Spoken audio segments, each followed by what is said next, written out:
Psalm 23 is one of the most famous passages in the Bible.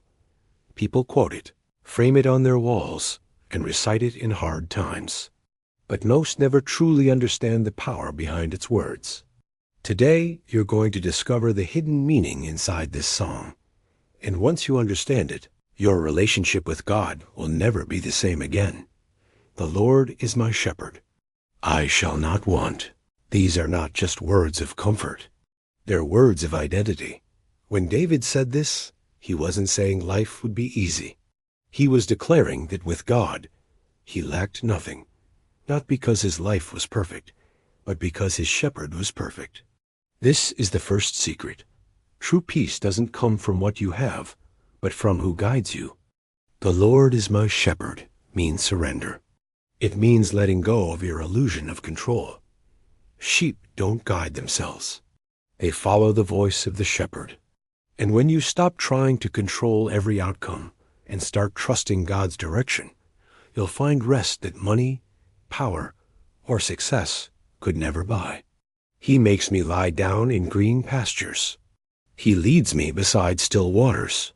Notice that David doesn't say, I find green pastures. He says, he makes me lie down. Sometimes God will slow you down, not because he's punishing you, but because he's protecting you. When you refuse to rest, he will make you rest. That's not cruelty. It's grace. The shepherd knows that even warriors need to lie down. He restores my soul. Many people think this means healing from pain, and it does, but there's more. The Hebrew word for restore here means to bring back, to return to the original design. God doesn't just patch your wounds. He rebuilds your identity. The same David who failed, sinned, and fell apart still said, he restores my soul. That means no matter how far you've drifted, restoration is still your destiny. He leads me in paths of righteousness for his name's sake. Your calling isn't about your name, your fame, or your comfort. It's about his name. That's why some doors close when you think they should open. God is guidance I send too always about getting you where you want to go. It is about forming you into who you are meant to be. When he delays, it's not rejection, it's direction. Even though I walk through the valley of the shadow of death, I will fear no evil, for you are with me. This is the heart of the song. David doesn't say he avoids the valley. He walks through it. Faith doesn't remove valleys. It gives you courage to walk through them. The shadow of death is not death itself. A shadow can't hurt you. It can only exist where there is light nearby. If you see the shadow, it means the light is still with you.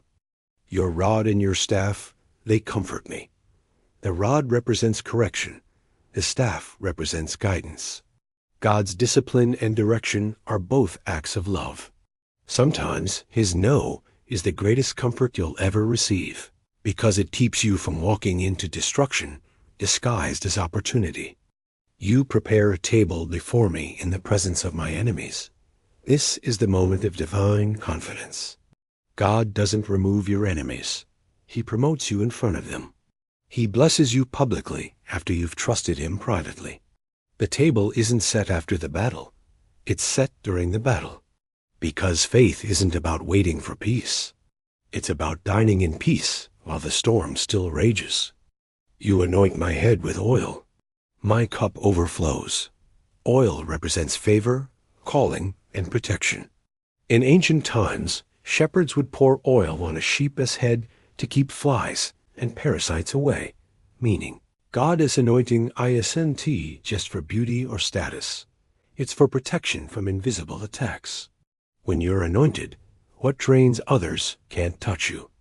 Surely goodness and mercy shall follow me all the days of my life, and I will dwell in the house of the Lord forever. The Hebrew word for follow here means to chase, to pursue relentlessly. That means God's mercy isn't passive, it's aggressive. Even when you run, his goodness runs faster. You can't out-sin his mercy, and you can't outrun his love. That's the secret of Psalm 23. It's not a song about comfort. It's a declaration of divine strategy. It teaches you how to live from faith, not fear. To walk through valleys and still trust the shepherd. To stop begging God to remove your enemies, and instead learn to feast while they watch. So next time you read Psalm 23, don't just read it for peace. Read it for power. Read it as your daily reminder that you are guided, protected, restored, and anointed, even when life looks chaotic. Because the shepherd never abandons his sheep. If this message spoke to you, leave a comment saying, "The Lord is my shepherd." Let the world know who leads your life. And share this video with someone who is walking through their own valley, because sometimes all they need is to be reminded that the light is still there. Because Psalm 23 isn't a comfort poem, it's a battle cry of faith.